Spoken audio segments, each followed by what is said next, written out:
नमस्कार दोस्तों, आप सभी का एक बार फिर से स्वागत है मेरे मोटिवेशन चैनल में। आज कार्तिक मास का 25वां दिन है, तो चलिए कार्तिक मास का 25वां अध्याय शुरू करते हैं।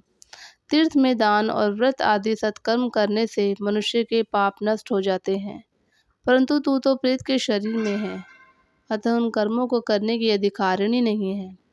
इसलिए मैंने जन्म से लेकर अब तक जो कार्तिक का व्रत किया, उसके पुण्य का आधा भाग मैं तुझे देता हूँ, तो उसी से सद्गति को प्राप्त हो जाएगी।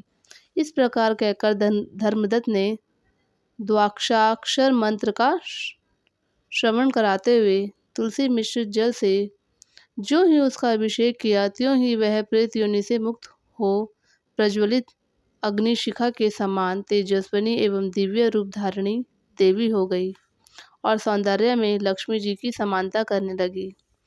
तभी उसने भूमि पर दंड की भांति गिरकर ब्राह्मण देवता को प्रणाम किया और हर्षित होकर गदगद वाणी में कहा, हे द्विग श्रेष्ठ, आपके प्रसाद से आज मैं इस नरक से छुटकारा पा गई।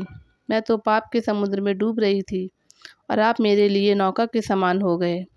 वह इस प्रकार ब्राह्मण से कह रही थी कि आकाश से एक दिव्य विमान उतरता दिखाई दिया। वह अत्यंत प्रकाशमान एवं विष्णु रूपधारी पार्षदों से युक्त था। विमान के द्वार पर खड़े हुए पुण्यशील और सुशील ने उस देवी को उठाकर श्रेष्ठ विमान पर चढ़ा लिया।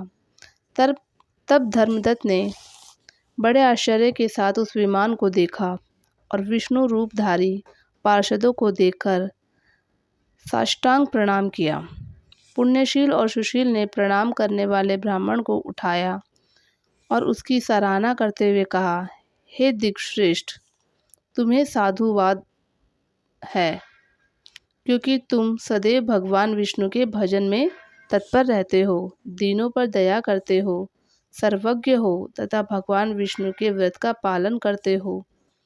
तुमने बचपन से लेकर अब तक जो कार्तिक व्रत का अनुष्ठान किया है, उसके आधे भाग का दान देने से तुम्हें दोनों को पुण्य प्राप्त हुआ है और सैकड़ों जन्मों के पाप नष्ट हो गए हैं। अब यह वैकुंठ धाम में ले जाई जा रही है।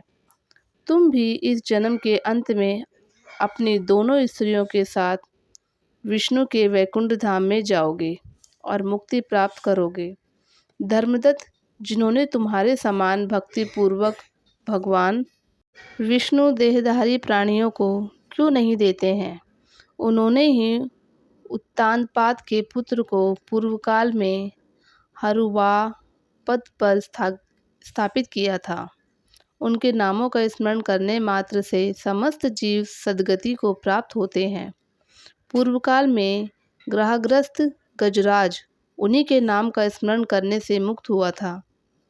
तुमने जन्म से लेकर जो भगवान विष्णु का संतुष्ट करने वाले कार्तिक व्रत का अनुष्ठान किया है, उससे बढ़कर ना यज्ञ है, ना दान है और ना ही तीर्थ है। प्रियवर, तुम धन्य हो, क्योंकि तुम में जगत गुरु भगवान विष्णु को प्रसन्न करने वाला कार्तिक व्रत किया है, जिसके आधे भाग के फल को पाकर यह स्त्री हमारे साथ भगवान लोक में जा रही है।